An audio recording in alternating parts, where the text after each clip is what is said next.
A lot of men feel that Pilates is, not masculine, and the way I teach the Pilates is very upbeat, not meditative, it's very fun, and I modify the exercises. So we're not doing every exercise you do in a regular Pilates class, we're just doing the ones that are specific to golf.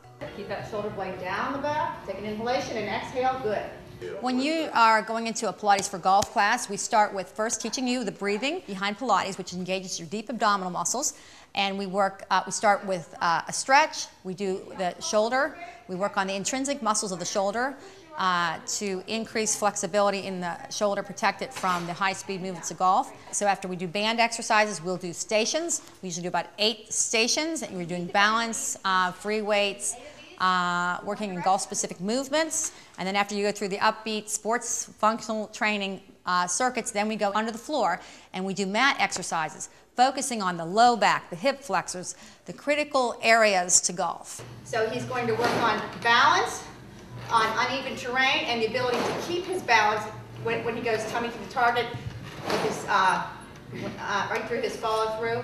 People get the idea that they don't need to strength train for golf, that golf isn't an athletic endeavor. Well, I got news for you, it really is, and you can injure yourself very quickly. Now what Pilates really does, in my mind, is that it helps a person identify the specific muscles that we are using to help them swing the golf club, prevent injury, and it makes my job a heck of a lot easier if they can identify the movements through the muscles that we're using to hit the golf ball, because it only expedites our learning. Take the leg up to the middle of the body, drop the shoulders and put your elbow on the mat, and we're going to circle up. Put it in one hand if you can, the right hand, or left, either one. Okay. Then come up, down, around, cross hip over hip.